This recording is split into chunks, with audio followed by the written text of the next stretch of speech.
রাজনৈতিক প্রতিহিংসার রাজনীতি আবার শুরু হচ্ছে। মাননীয় স্পিকার, ঋণ করো, ঋণ খেলাপি হও, তাও নির্বাচন অংশগ্রহণ করো। মাননীয় স্পিকার, আমরা প্রাচীন একটি ভারতের একটা প্রবাদ আছে, এই যে আমাদের একটি সান্ধ্যকালীন সংসদ চলছে, আমাদের মধ্যে একটি আলস্য ঝেঁকে বসেছে, আমরা একটু এখন বিশ্রামের একটা আগ্রহ সৃষ্টি হচ্ছে। এরকম একটা বিশ্রামের সময়ে এক ভারতের প্রাচীন ভারতের একটা প্রবাদ আছে। সেই প্রবাদে একজন বলেছিলেন যে ঋণং কৃতা ঘৃতং পিবেত যাবৎ জীবন সুখেং কিবত, অর্থাৎ ঋণ করে প্রয়োজনে ঘি খাও, তাইলেও সুখে থাকো। ঋণ করো, ঘি খাও, পরের ধনে পুদ্দারি করো, ঋণ করে ঘি খেয়ে জমিদারি করো, তাও ঋণ করো। আমার কাছে মনে হচ্ছে মাননীয় স্পিকার, এই প্রবাদটিকে সরকারি দলের কিছু সদস্য খুব সিরিয়াসলি নিয়েছেন, নিয়ে ওনারা ঋণ করো, ঘি খাও, তাও সুখে থাকো, এটাকে ওনারা এভাবে নিয়েছেন, ঋণ করো, ঋণ খেলাপি হও, তাও নির্বাচন অংশগ্রহণ করো। বাছাইকৃত কাঁচামাল ও স্বয়ংক্রিয় ইউরোপিয়ান মেশিনে তৈরি হয় all time honeycomb, all time healthy life. মাননীয় স্পিকার, আমরা দেখলাম এই সংসদে আমরা মাননীয় অর্থমন্ত্রীর কাছ থেকে আমরা কোনো স্পষ্ট কোনো কর্মসূচি আমরা পাই নাই। কিভাবে ব্যাংকগুলোকে যেভাবে দলীয়করণ করা হয়েছে, ব্যাংকগুলোকে দীর্ঘ 17 বছর ধরে ব্যাংকের টাকা ঋণের নামে যেভাবে বিদেশে পাচার করা হয়েছে, সেই পাচারকৃত টাকাকে কিভাবে উদ্ধার করা হবে, সেটার কিন্তু সুস্পষ্ট আমরা কোনো পলিসি পাই না। মাননীয় স্পিকার, আমরা গভর্নর সাহেবকে মাঝে মাঝে আমরা একটু আক্ষেপ প্রকাশ করতে দেখি, 4,80,000 কোটি টাকা বিদেশে পাচার হয়েছে, সেটাকে কিভাবে আনা যাবে সেটা নিয়ে আক্ষেপ প্রকাশ পর্যন্ত আমরা দেখি। মাননীয় স্পিকার, এই যে ঋণ খেলাপি যারা আছে, নির্বাচনের আগে একটা কমন একটা স্ট্রাকচার, 5 বছর কোনো খোঁজ খবর থাকে না, তফসিলের আগে সেখানে একটু কোর্টে যাবে, কোর্টে গিয়ে ওই ঋণ খেলাপির উপরে এই অর্ডারটার উপরে একটা স্টে দিবে এবং 2% দিয়ে আবার রিশিডিউল করাবে, রিশিডিউল করিয়ে আবার নির্বাচন অংশগ্রহণ করবে বিভিন্ন জায়গা থেকে টাকা পয়সা উঠায়া, এবং আগামী 5 বছর আবার এই ঋণ নিয়ে কোনো ধরনের কোনো খোঁজখবর থাকে না। জনগণের টাকা নিয়ে এই বিলাসিতা বন্ধ করতে হবে এবং ঋণ খেলাপিদেরকে ঋণ খেলাপি বলতে হবে। আমরা লজ্জা পাই একই সংসদ একসাথে শেয়ার করার জন্য, কারণ তারা জনগণের টাকা মেরে, যারা জনগণের টাকা ব্যাংক থেকে তুলে নিয়ে ঋণ খেলাপি হয়ে আবার জনগণের প্রতিনিধিত্ব করতে আসে, এই ঋণ খেলাপিদেরকে শাস্তির আওতায় আনতে হবে। এবং তারা যখন সংসদ সদস্য হয়ে নির্বাচিত হওয়ার পরেও যদি তারা ঋণ খেলাপি হয়, এমন একটি আইন প্রণয়ন করতে হবে তাদের সংসদ সদস্য পদ যেন বাতিল হয়। সেটি শুধুমাত্র সরকার দলের জন্য না, শুধু বিরোধী দলের জন্য না, সেটি বাংলাদেশের উন্নতি, প্রগতি এবং সমৃদ্ধির জন্য সেটি প্রয়োজন এবং পরবর্তী প্রজন্মের কাছে আমাদের দায় মুক্তির জন্য এটি প্রয়োজন। মাননীয় স্পিকার, আমাদের যেই জায়গায় টাকা পাচার করা হয়েছে, অন্তর্বর্তীকালীন সরকার একটি শ্বেতপত্র প্রকাশ করেছে। এই শ্বেতপত্রতে দেখানো হয়েছে 28 লক্ষ কোটি টাকা হচ্ছে বিদেশে পাচার করা হয়েছে। 28-এর পরে কয়টা সংখ্যা হয়, আমি ইংলিশ ডিপার্টমেন্টের ছাত্র, আর্টস ব্যাকগ্রাউন্ডে পড়াশোনা করছি, আমার মাথায় আসে না। 28-এর পরে কয়টা সংখ্যা হয়? 28-এর পরে না, 28-এর পরে 9টা না, এটাও হয় নাই। 28-এর পরে 28 লক্ষ কোটি টাকা বিদেশে পাচার করা হয়েছে।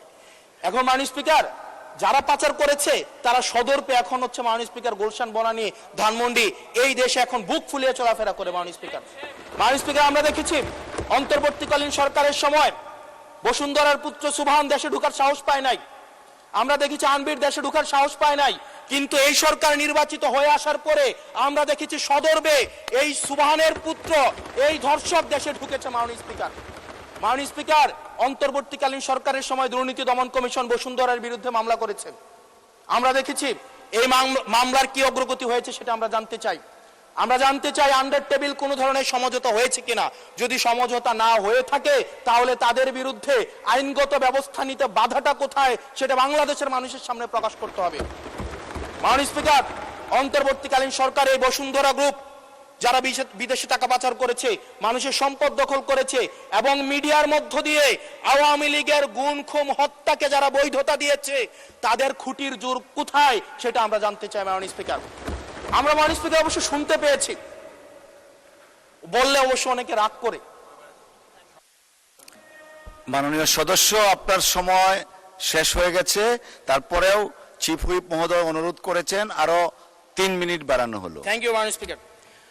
মাননীয় স্পিকার, আমরা শুনতে পেয়েছি বা দেখতে পাই এবং সরকার দলেরই অনেকে মাঝে মাঝে আমাদের কাছে এসে দুঃখ প্রকাশ করে যে আসলে আমরা জেল খেটেছি, আমরা কষ্ট করেছি, আমাদের সন্তানদের সাথে আমরা থাকতে পারি নাই, কিন্তু আমাদের দলে কিছু কিছু মানুষ বসুন্ধরার অ্যাডভাইজর হিসেবে কাজ করে, তাদের মিডিয়ার অ্যাডভাইজর হিসেবে কাজ করে। মাননীয় স্পিকার, যেই মিডিয়া তারেক রহমানকে, মাননীয় প্রধানমন্ত্রী তারেক রহমানকে দেশদ্রোহী হিসাবে ফ্রেমিং করেছে, সেই মিডিয়ার অ্যাডভাইজর হিসেবে আজকে বসুন্ধরা গ্রুপে আজকে এই সরকার দলীয় সংসদ সদস্যদের অনেকেই তারা সেখানে যুক্ত। মাননীয় স্পিকার, মাননীয় স্পিকার, এটা আমাদের জন্য না, বরং তাদের সহকর্মীদের জন্য এটি তাদের হৃদয়ে রক্তক্ষরণ হয়, সেটি আমরা জানি। মাননীয় স্পিকার, মাননীয় স্পিকার, এই বসুন্ধরার বিরুদ্ধে যারা কথা বলে তাদের বিরুদ্ধে মিডিয়া লেলিয়ে দেওয়া হয়। মাননীয় স্পিকার, আমরা যারা ঋণ খেলাপি, যারা ব্যাংকগুলোকে দখল করেছে, যারা গণতন্ত্র পথকে রুদ্ধ করেছে, গুম খুনের বৈধ, একটু ওয়েট করেন, সময় তো দিবে, আসতেছে, শেষ হোক। যারা গুম খুনের, আমি আপনাকেই বলছি মিস্টার হাসান এইদিকে ইয়েস প্লিজ। মাননীয় স্পিকার, আমি অ্যাড্রেসিং ইউ মাননীয় স্পিকার। যারা গুম খুনের বৈধতা উৎপাদন করেছে তাদের বিরুদ্ধে আমরা অন্তত বিএনপি থেকে স্ট্রিক্ট আমরা অ্যাকশন দেখতে চাই। মাননীয় স্পিকার, মাননীয় প্রধানমন্ত্রী প্রতিশোধ পরায়ণ হন নাই, আমরা সেটাকে ওয়েলকাম জানাই। মাননীয় স্পিকার, প্রতিশোধ পরায়ণ না হওয়া আর সুবিচার নিশ্চিত না করা দুইটা এক না। মাননীয় স্পিকার, আমরা ওয়েলকাম করি উনি প্রতিশোধ পরায়ণ হন নাই, ব্যক্তিগত রাগ ক্ষোভের ঊর্ধ্বে উনি উঠতে পেরেছেন, কিন্তু আমরা এটা ওনার কাছ থেকে শুনতে চাই, উনার দলের কাছ থেকে শুনতে চাই, গুম খুনের হত্যার উনি সুবিচার নিশ্চিত করবেন, উনি আইনের শাসন নিশ্চিত করবেন, এবং এতদিন ধরে যারা মিডিয়াকে, যারা নিয়ন্ত্রিত মিডিয়ার মাধ্যমে এই ফেসিবাদের পক্ষে যারা বয়ান উৎপাদন করেছেন তাদের বিরুদ্ধে উনি সুবিচার নিশ্চিত করবেন। মাননীয় স্পিকার, আমাদের প্রতিহিংসার কথা বলছি না, প্রতিশোধ পরায়ণতার কথা বলছি না। মাননীয় স্পিকার, মাননীয় স্পিকার, আজকে এই জায়গাতে আমরা আবার দেখতে পাচ্ছি যেটা আমাদেরকে শঙ্কার মধ্যে ফেলে, রাজনৈতিক প্রতিহিংসার রাজনীতি আবার শুরু হচ্ছে। মাননীয় স্পিকার, একজন সরকার দলীয় একজন প্রতিমন্ত্রীর বিরুদ্ধে কথা বলায় মিডিয়ার একজন সম্পাদকের বিরুদ্ধে মামলা করা হয়েছে। মাননীয় স্পিকার, এটা খুবই দুঃখজনক। ওনাকে জেলে নেওয়া হয়েছে একজন প্রতিমন্ত্রীর বিরুদ্ধে কথা বলায়, এবং মাননীয় স্পিকার, আমি আপনার প্রোটেকশন দাবি করছি, কারণ আমরাও বলতে ভয় পাই, কারণ আমরা যদি সরকারের সমালোচনা করি, কোন প্রতিমন্ত্রীর বিরুদ্ধে কথা বলি, মন্ত্রীর বিরুদ্ধে কথা বলি, আমার এলাকার বাজেট দিয়ে বন্ধ করে দিবে না সেটার কিন্তু নিশ্চয়তা নাই। সেই কারণে আমাদের মধ্যে অনেকেই কথা বলার সময় আওয়াজটা একটু কম করে বলে। মাননীয় স্পিকার, আপনার কাছে অনুরোধ করি, আমার জন্য আমার এলাকার মানুষকে যেন বঞ্চিত করা না হয়। আমি এই সংসদে অনুমতি নিয়ে কখনো বিরোধিতা হয় না, কখনো অনুমতি নিয়ে আমি আপনার বিরোধিতা করতে চাই। অসংখ্য ধন্যবাদ মাননীয় সদস্য। আর দেয়া যাচ্ছে না, আপনাকে সর্বোচ্চ দেয়া হয়েছে, পরের বার প্লিজ টেক ইউর সিট।